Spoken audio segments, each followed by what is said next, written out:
Welcome my viewers. In my last video I have shown how I made this lace trim with crochet hook, and I'm not going to stop here and going to work further on it. But before that I show you these beads which I no more need to use, but I don't want to break my yarn, that's why I'm just leaving as it is.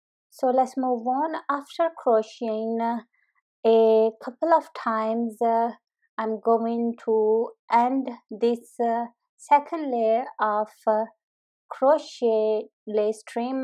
I'm going to lock it here at the edge of the cardi, because in this case it is best to end the lace trim at the cardi's edge for a firmer control than the crocheted yarn chain.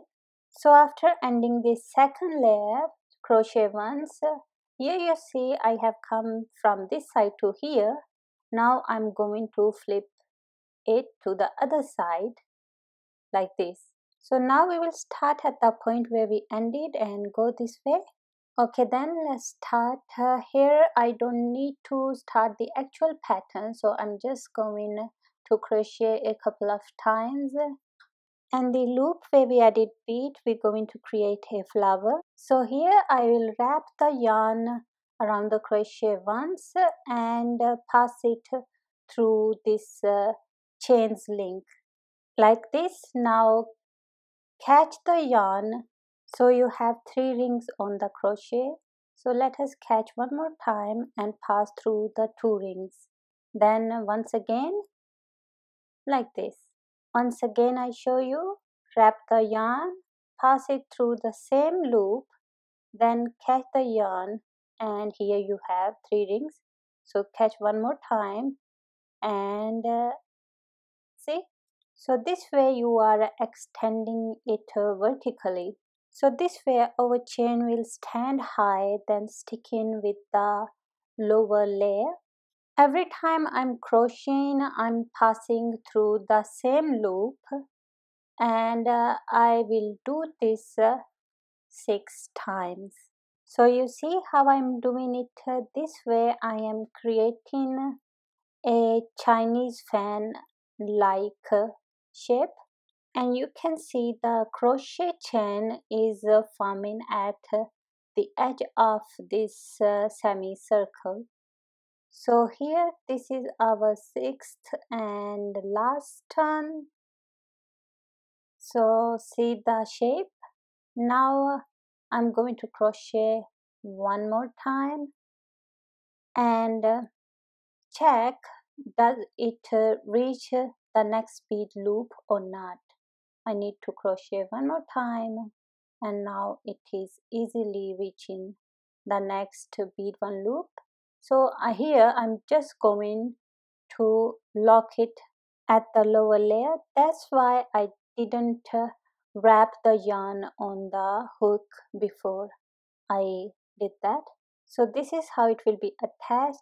So let us crochet a couple of times more and wrap again and start forming that same flower on this bead loop.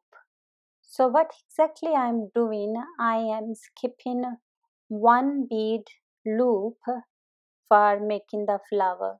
So when making the flower, when I pass through the same that bead loop again and again, what I do, separate the bead and take other 2 yarn strings in. Does that make sense?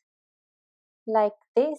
So it gives a strong hold to the flower as well and separates the bead, so it looks very obvious. The second flower is also completed. Crochet the chain 2 more times and lock at the next bead. So here, this way I am skipping this 1 bead. If you wouldn't do it, it will form a uniform layer which will just look like a fence. So move on to the next flower, and by repeating these 2 steps we are making our lace trim. This is what it will look like. Here I show you one important thing.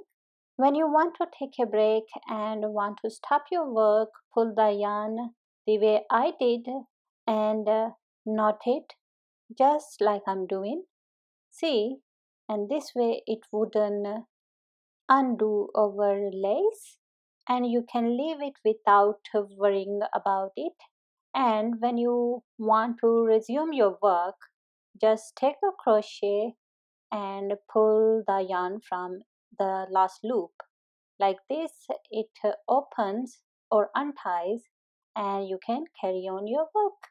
I think this was important to know for you if you are new to this. And this is how the lace will be made all around of the cardi. And finally we have reached at the other end and I have ended the lace at the edge of the cardi. For of course the stronger hold, and when you lock it at the edge, then you can cut the yarn at a distance like this. Now pull out the yarn and make sure it's nice and tight. Then for the finishing touch, what I'm going to do is weave this leftover piece of yarn through the lace I have crocheted. There's no hard and fast rule, just take it in and out randomly. And after doing it 3 4 times or maybe 5, when you find it is enough mixed, then you can or you can keep weaving until it's finished. So I think this is enough. So cut out the leftover and take it to the inner side. So this is how it will end. And the end of this yarn would not be any more visible. At last, this is what you will have. See? So the same thing we are going to do at the other end where we had started our lace at the very first point. So let's cut it short and weave it through the lace to disappear the end. So this is how we will finish our task and voila, our crochet lace trim is ready. Let me fasten these buttons and there you go. This is its finished look. This is the bottom edge of the cardigan and here I show you that I have done the same lace on the sleeves edge as well. So I hope you found this tutorial helpful. Thank you so much for watching. Take care and good luck.